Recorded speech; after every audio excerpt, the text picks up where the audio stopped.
welcome to the Book Fair, Children's Literature for Grown-Ups. I'm Anthony, and this week on the podcast, Elliott Schreifer talks about his new sci-fi YA novel, The Brightness Between Us, the sequel to 2021's The Darkness Outside Us.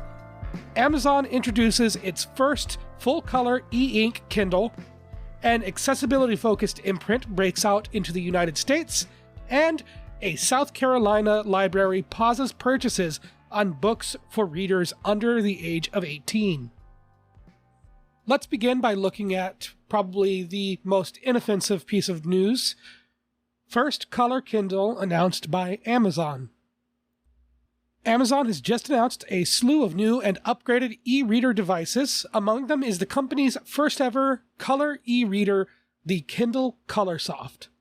Since the Kindle's release in 2007, the e-reading device has had a black and white screen to prevent pixelation, but the new Colorsoft doesn't just offer soft colors. The 7-inch display minimizes stray light, has a layered coating to improve optical performance, and a battery that lasts weeks. The new Kindle Colorsoft can be pre-ordered for $279.99 US and ships out on October 30th. You can learn more about the device on CNBC and on the Amazon information page. Next up, from Publishers Weekly, Every Cherry enters U.S. market with emphasis on accessibility for young readers. After launching in the UK this past May, Sweet Cherry Publishing will bring its imprint targeting the special educational needs market stateside this month. 6 classic fiction titles will comprise the core lineup, with 6 additional fiction and nonfiction books to roll out by the end of 2025. Every Cherry, positioned to enhance its parent company's existing portfolio, will be led by Emma Steele, a longtime SEN educator, special educational needs educator. Realizing that reading challenges were universal, she decided to aim Every Cherry at a wider market. Quote, "Our core mission is to ensure that anyone with a learning disability or difficulty, or anyone looking to learn English as a second language, can enjoy the same great books as everybody else," Steele told PW. "We're creating books for the special educational needs community, not about them." For Every Cherry's books are also targeted at those who are new to reading or who struggle to read standard books. Every Cherry has categorized its books with 3 ranges, each designed with key features to help with reading comprehension and engage readers. Easier titles incorporate dyslexia-friendly fonts and paper glossaries, and high-low reading levels, particularly suited for those with autism, ADHD, or another neurodiversity. Symbolized books contain graphics above keywords to boost reading comprehension and understanding. The cherry on top, they come with free ASL videos, Steele said.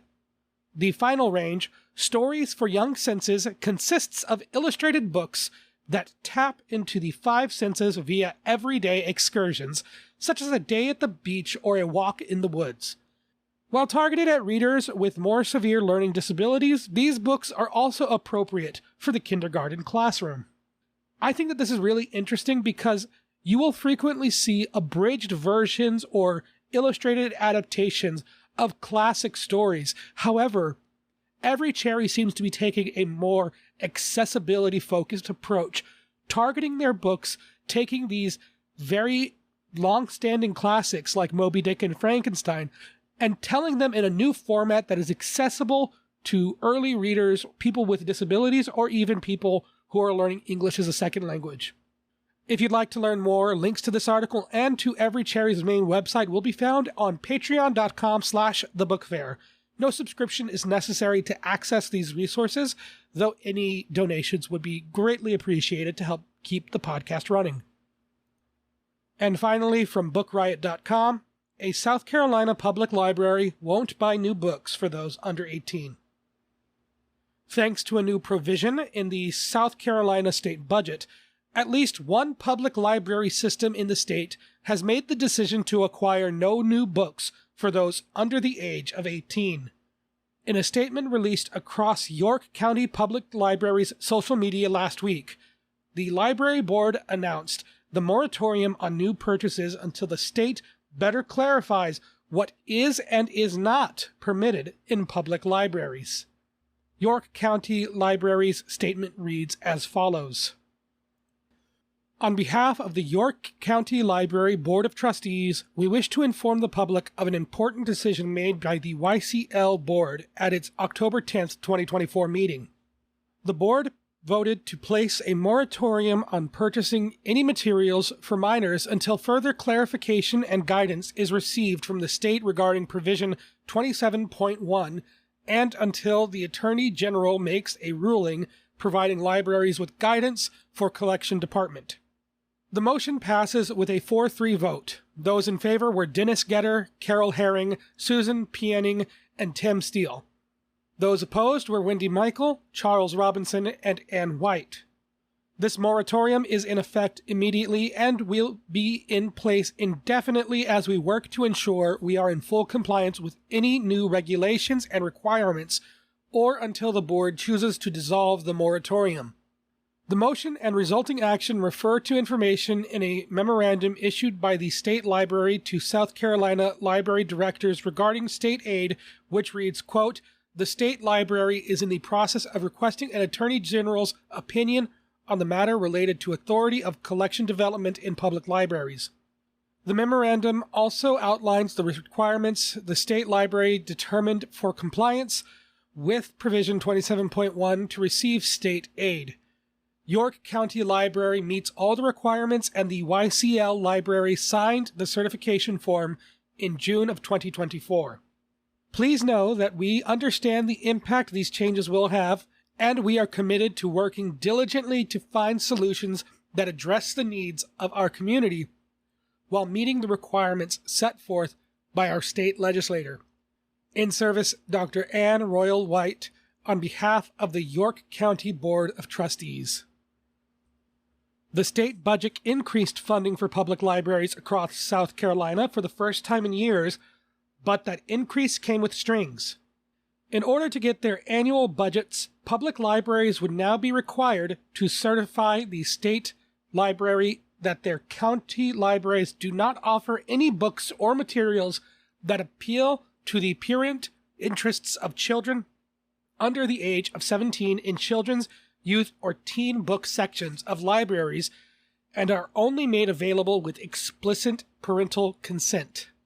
You can read further about this matter through the links on the Patreon at patreon.com/thebookfair. However, no subscription is necessary to access these resources, and of course, as this story develops, you can expect me to report on it. With the news out of the way, let's take a look at recent releases in children's literature. First up is a picture book titled A Map for Falasteen, A Palestinian Child's Search for Home, by Maysa Odeh, illustrated by Aliaa Betawi. Curly-haired Falasteen knows her family is Palestinian, but after her teacher asks students to point on a map where their family is from, she can't find Palestine. When she asks why, her teacher responds, "I think there's no such place." Back home, Falasteen asks her grandfather the same question. On a notebook page, he drew little circles and gave life to cities and villages with names she had not heard before. He hands her the map, saying, "Your teacher needs teaching. Your friends can learn too." Other family members offer more details about the family's history. Her grandmother describes how she herself ran, carrying Falasteen's mother and the family's house key when soldiers arrived. Mama adds, "There are people who say it doesn't exist, that we don't exist, but their maps can't erase us." Betawi renders Falasteen's immediate surroundings in yellow and oranges that give way to deep blue remembrances, while Odeh sensitively narrates this double debut about a family's culture and homeland. This book is recommended for ages 4 to 8. That book sounds incredibly powerful. However, it is a slow release week when I am highlighting a YA romance novel. Next up is Love and Lattes by Beth Reekles. Not that I have anything against YA romance, it's just not my purview. Days before starting an intense summer internship at the London-based Arrow Mill electronic vehicle manufacturer, ambitious 19-year-old Annalise Sherwood, who doesn't believe in love, meets charismatic Lloyd, who's a love-at-first-sight kind of guy. Despite a quick connection and an amazing kiss, they part without making plans to stay in touch. But on her first day at Aeromile, Annalise runs into Lloyd, who turns out to be the CEO's son. To avoid distractions and the appearance of impropriety, Annalise refuses to date him. Even still, they end up hanging out together constantly anyway, and eventually, Annalise must untangle her priorities and her feelings, or risk losing her opportunity to obtain everything she's ever wanted. Though frothy on the surface, this seemingly straightforward workplace rom-com by Reekles digs into deeper examinations of caregivers and their actions' effects on teens, as evidenced through Annalise's drive to succeed despite her absentee work-obsessed mother, and Lloyd's desire to escape his father's expectations to chart his own course. The friction between the white-cued leads works to fuel their rivalry and slow-burning relationship in this satisfying and predictable romance. This book is recommended for ages 12 and up. The final book recommendation for this week is going to be Bye Forever, I guess, by Jodi Meadows. As the best friend of popular, self-absorbed Rachel, Ingrid is used to feeling invisible. But the guarded Virginia 8th grader has a vibrant online life, where she's built a supportive community via the MMORPG Ancient Tomes Online, and her secret blog, Bye Forever, I guess, a compilation of the wrong number texts she frequently receives. After Rachel humiliates Ingrid in front of new kids Oliver and Alex, Ingrid decides she's had enough and drops her. She retreats further into her online life by getting to know Traveler, the anonymous sender of a recent misdirected text. In contrast to her increasingly awkward interactions with Oliver, who has a strange ability to notice her, Ingrid and Traveler have an easy, sweet rapport as they chat and play ATO, until she starts suspecting that he may be closer than she thought. Even worse, his initial text may have been meant for Rachel.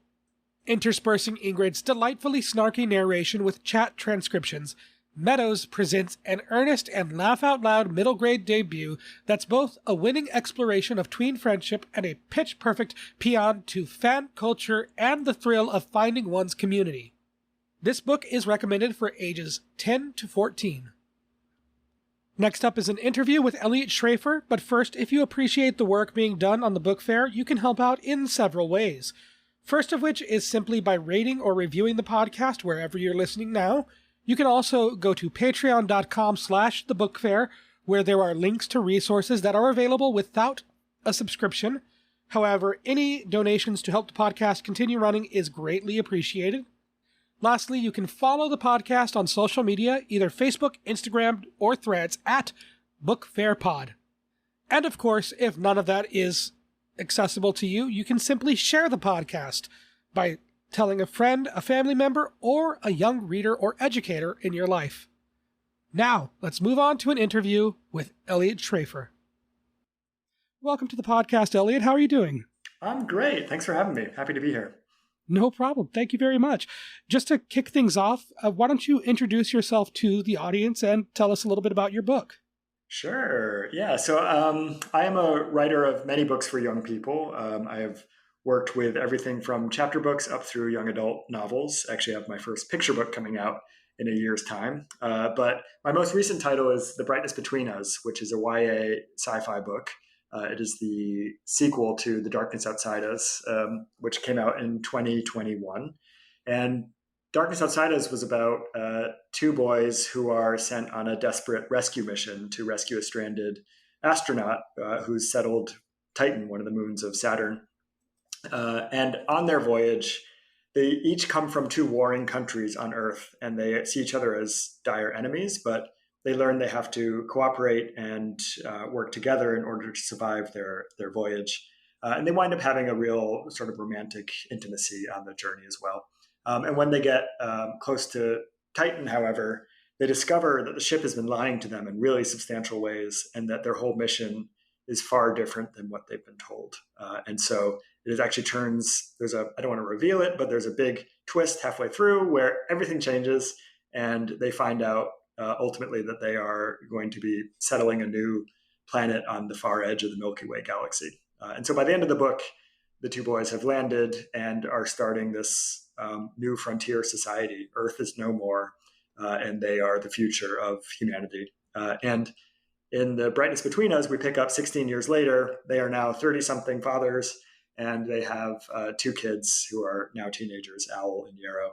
And it's kind of like almost like a Little House on the Prairie, but in the most hostile prairie you could imagine, because it's a distant planet. And we don't yet know, they haven't traveled very far, so they don't yet know what other life might exist here. And so over the course of the book, we discover what mysteries this planet has in store for them.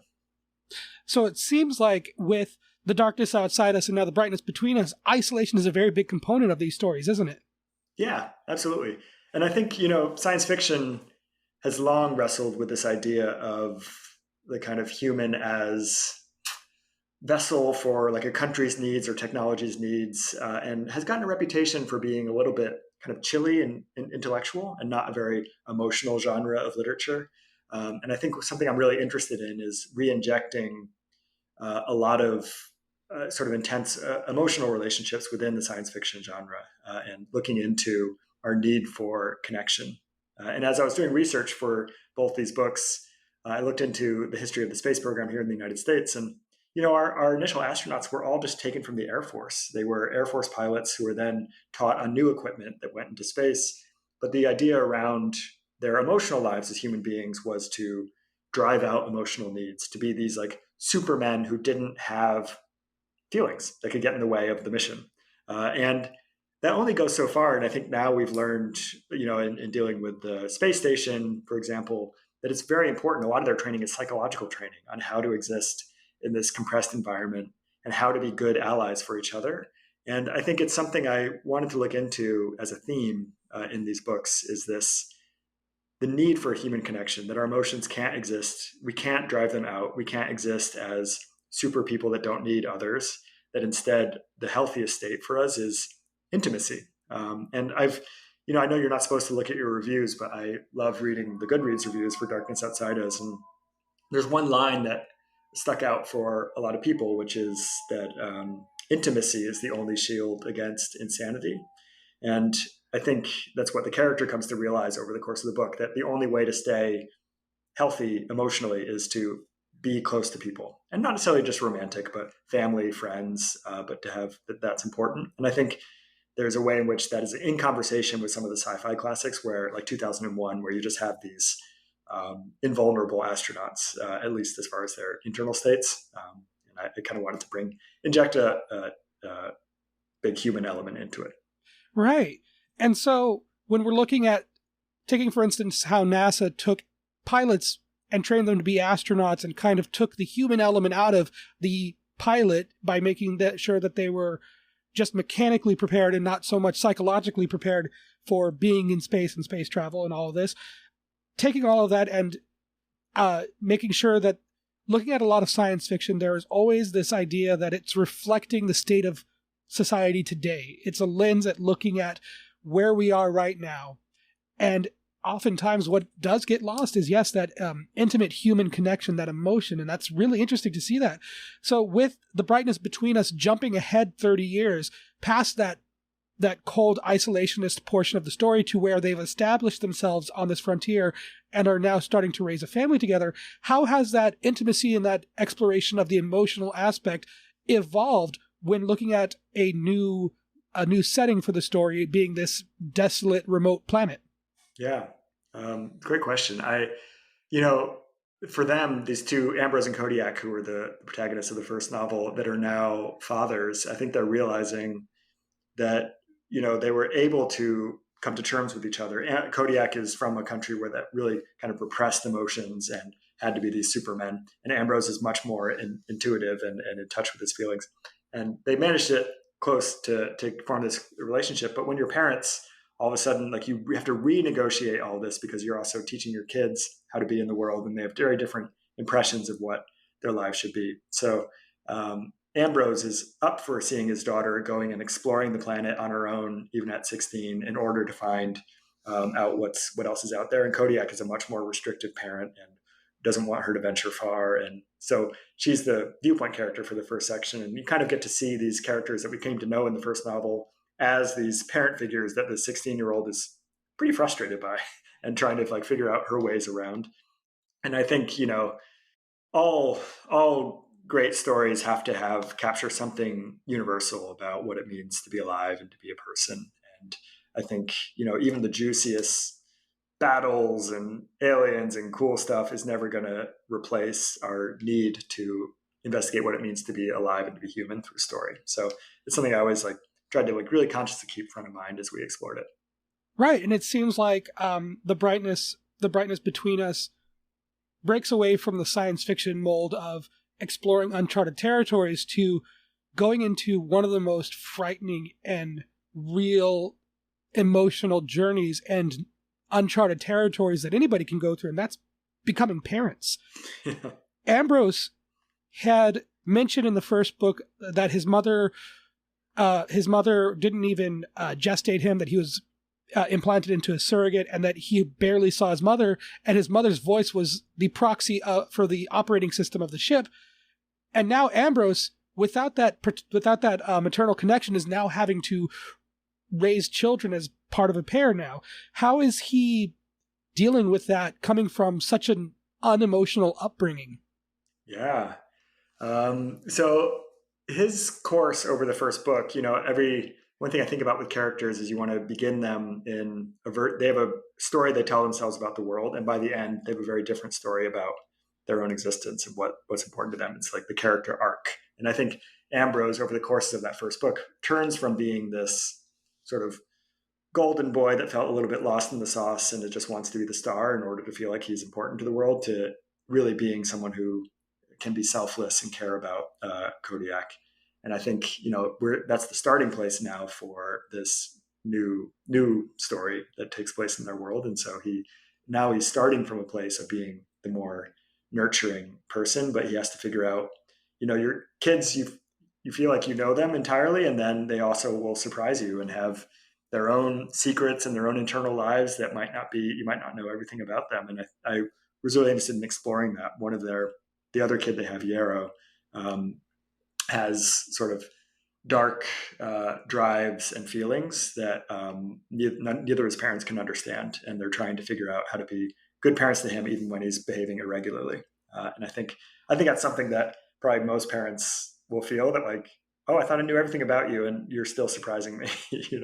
That there's always untold debts. Right. And it does speak a lot to the nature versus nurture aspect, where as a parent, someone is there for the child the entire time, but they are their own person. Their brain operates entirely independently of the parents. So with Yarrow, he develops these darker tendencies, despite the fact that both of his parents are present and there for him, for them. And it's the struggle of, did they do something wrong, or did they just miss something in the process of raising a child that led to this state? Yeah. So the kind of one of the surprise elements for Brightness Between Us is that we have interweaving timelines. So we actually go back to visit the original Ambrose and Kodiak before they ever left on their mission back on Earth. So thousands of years before settling this planet. And we get to see their interactions and learn about them. And we find out that actually that Yarrow's strange behavior thousands of light years away and way in the future has a cause on Earth and a sort of a sabotage that we see unfold in the Earth section. So I really love, I'm a little leery of sequels in general. I feel like I don't enjoy a sequel when it's just kind of like day two of the first story and it just keeps continuing in its same mode. And so I think, something like, Speed 2, where it's like, Speed was great, it's on a bus, let's do it again, but it's on a cruise ship. It's less appealing to me than something that, like Aliens, which took the sort of closed environment of Alien, but turned what was a kind of a slasher movie in space into this war movie instead. And I kind of like that structure. And so I wanted to look at a different way of telling the story in Brightness Between Us. So we have these timelines, one on this planet where Yarrow starts behaving really strange. Then we go back to Earth to figure out the origin story and why his strange behavior is happening. And then they keep interweaving to kind of help explain each other. Right. And speaking of science fiction, were there any sources of inspiration for these two books that you looked into? One of them is unexpected. I, many years ago, watched a fairly forgettable romantic thriller called What Lies Beneath. It's with Harrison Ford and Michelle Pfeiffer.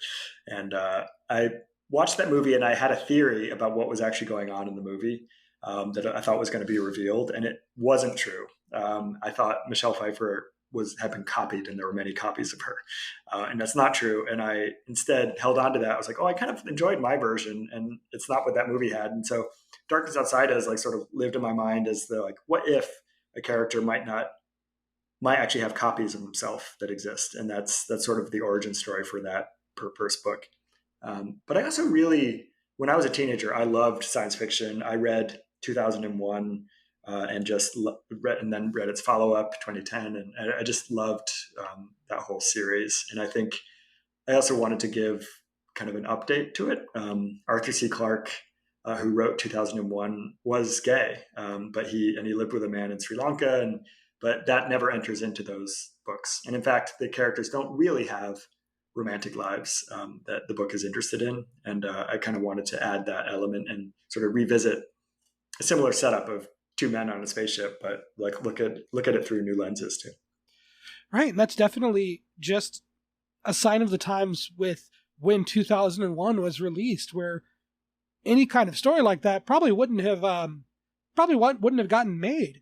And so you feel like the Darkness Outside Us is kind of paying homage to Arthur C. Clarke's personal life as well as the work of 2001.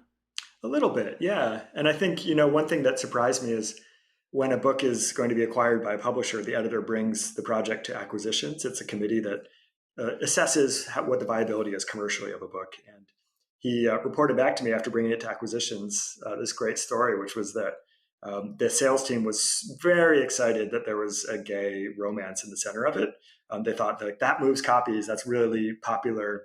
But they were concerned about the sci-fi aspects. They were like, sci-fi isn't selling too well. And it was just so stunning to me. I wish I could go back and tell teenage me that this was going to happen, that was actually a selling point. It wasn't like had something that had to be kept secret. And I think when I was a younger person thinking about being a writer and imagining writing, books with LGBT content, I was imagining them that would have to be kind of coded. You'd have, a kingdom where all the dragons are red, but this dragon is born blue and he doesn't know why, but he meets another blue dragon and they finally see each other. Like that kind of storytelling where someone could get the story they wanted to out of it, which is important. But I was so grateful that we've come such a long way in including diverse voices and diverse representations in the books that we can have, that this book would not only be allowable, but it would actually be desirable in a book to have, representation of diverse sexualities. Right. And I feel like the YA novel space is just ripe with representation of sexualities and gender identity. It's a space that's just booming right now. But as you said, science fiction isn't selling very well right now. How was it bringing to market these two books, where fantasy seems to be just oversaturating the market currently?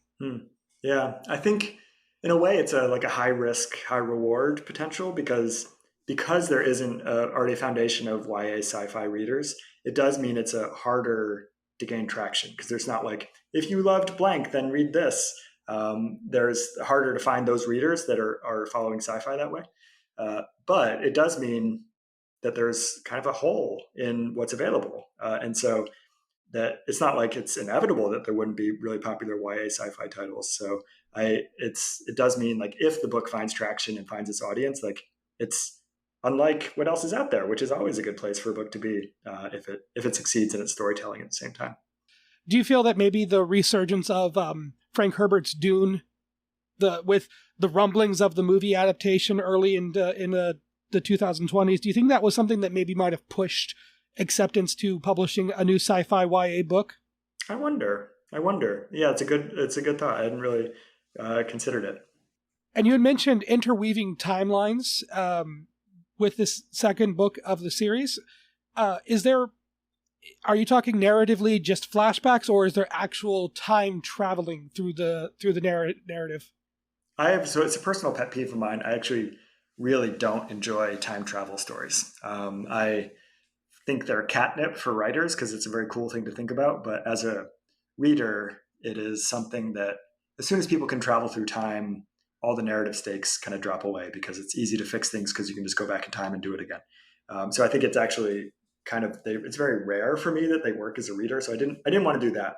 But what I did want to do was, so we follow the story on this planet where they've settled, and we come to this crisis moment where Yarrow is behaving very strangely, and it feels desperate to figure out what's going wrong. And that's when we kind of leave on a cliffhanger, and we go back to Earth, and then the book travels back in time and looks at the earlier story, which helps explain why he's behaving this way. And then we jump back to the current storyline. So it's sort of one sort of timeline will lead to a cliffhanger, and then we'll go to the other timeline and lead to a cliffhanger that can only be explained by going back. So they kind of interweave and help explain each other and have hopefully unexpected correspondences between them. Right, and I don't want to just throw out the word exposition because that kind of just belittles all the narrative work being done and making sure that they are intertwined and paced well. But it's almost like getting the backstory once the story has come to a head. Yeah, right. But only I find my rule with exposition to avoid readers feeling like they're being just expositions being dumped on them is to only give exposition when it feels urgent to provide answers for something. So if I can I always figure if I can raise a compelling enough question that people need the exposition to get the answers to, then they're going to read whatever it takes to get their answers. But if you're just saying like, I remember reading a lot of fantasy novels where there would just be like 20 pages in the beginning that was just the history of their world, which got it all out of the way, but I didn't know why I was reading the history of this world yet because I hadn't met the characters, and felt a little bit inert. So I always try to avoid that kind of exposition, like only as necessary and only when things feel tense do I then go back and kind of fill in some of the gaps. Now, earlier you had mentioned being a little hesitant on sequels, being afraid of just kind of turning the page and continuing the story, wanting to do something different. Was a sequel to The Darkness Outside Us in the cards when you were finishing that manuscript? It wasn't. No, I actually felt like I don't like when a book like ends on a cliffhanger and necessitates a sequel, because often the sequel is not out for 3 more years, 5 more years, and I just get really frustrated as a reader. I didn't want to provide that experience for readers. So Darkness Outside Us could have stood alone. It raises questions, but it ends on a very clear note of these two young fathers on a new planet, and a baby is born. They have this new kid. It felt like a nice ending to that book that didn't call for a sequel. So I didn't want to write one for a long time, because unless a sequel can give its own compelling reason for existing, I don't think it should be there. Not just as like a way to sell copies or continue a story. And I think that's not fair to readers. So I just waited to see if my subconscious would serve up a storyline that felt like it could stand on its own on equal footing with The Darkness Outside Us. And so I waited until that happened. And then once I came up with the story for Brightness Between Us, I was like, okay, this is actually, it moves things in enough compelling directions that it merits its own existence. Right. So the idea for The Brightness Between Us did start with you. It wasn't publishers, it wasn't audience demand? No. I mean, I knew my publisher would be receptive to it because Darkness Outside Us broke through for a lot of readers. And so I knew if I found something, they would probably say yes, but I was definitely the one who pressed go on that. With the release of The Brightness Between Us, are you looking forward to any potential further sequels or continuations within this universe? Are you maybe considering other stories outside of these characters? Yeah, we're speaking on launch week. So this Brightness Between Us comes out now. And as part of my tour, I'm going to St. Paul, Minnesota tomorrow. And my editor lives in St. Paul. So we're actually going to have a drink after the event and talk about just that question. So I think I'm going to hold myself to the same expectations I did before, where if the story's there, I'll do it. And if not, I do feel like it doesn't necessarily, the second book doesn't end with a sort of cliffhanger where you must know what happens next. So I'll make sure it's a good enough book to do it. Right. And a lot of times sci-fi stories and sci-fi novels will invent this amazingly detailed world that's so expansive that sometimes authors will come along and do entries in a series that aren't entirely related to the original books. Is that something that you would consider, opening up the world and having other people come along to contribute to the stories? Oh gosh, would that it called for that sort of thing? That would be amazing in its own right. I know like the Shannara series had a lot of different authors getting involved, and Brandon Sanderson certainly has stepped in when needed in other series, and that would be exciting. It's nothing that I am actively imagining. I'm very excited to just keep moving forward with the story. I mean, Darkness Outside Us has been optioned and picked up by a major studio for film, so they are very interested in the potential of a second movie that could follow the first. And so I do feel a little bit of a pressure to keep writing this universe, because otherwise, like what happened with Game of Thrones with the HBO series, the series caught up to the books and then had to chart its own path without George R.R. Martin, or just with some rough outlines from him instead of the actual books. And I would like to be able to be the one that charts forward for this universe.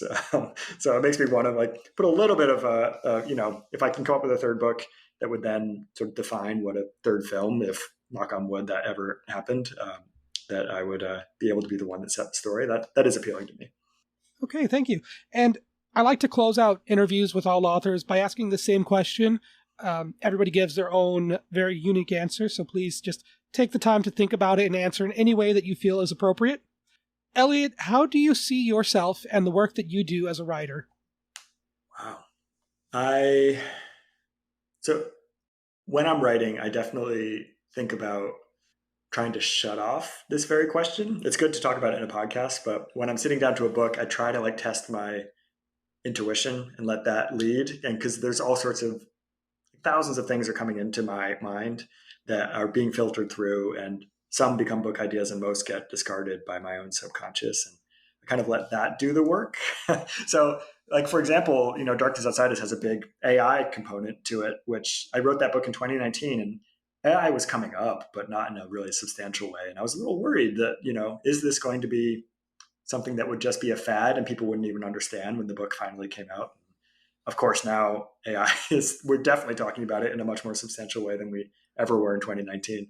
And so there's a way in which that wasn't a deliberate thing, but I like how the intuition can sometimes, pick up things that even the conscious mind doesn't. So, but as far as how I see myself, I think most of my readers for this set of YA sci-fi books have been adults, not young adults. But I always think about the younger me when I was reading books. I never found, as a gay teenager who was in the closet, I never found stories about people like me in the library.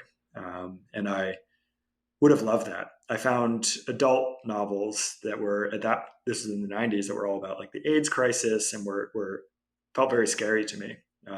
And I think a lot about younger readers needing representation of stories that might not be about being LGBT, but have characters who are, and then that those readers can see themselves and feel like they are worthy of inclusion in any kind of genre. And I often think, as my role as a writer, in this sci-fi YA space, is to like say that, yeah, the future of humanity will have LGBTQ people in it. Like that is inevitable. And so it's important to see them in some books. Thank you very much. That has been an interview with Elliott Schreifer. His book, The Brightness Between Us, is a sequel to The Darkness Outside Us, however, does work as a standalone book. It is available wherever books can be found. You can find out more about Eliot at elliottschreifer.com. This concludes another episode of the Book Fair Children's Literature for Grown-Ups. I thank you very, very much for listening, and as always, I'll talk at you next time.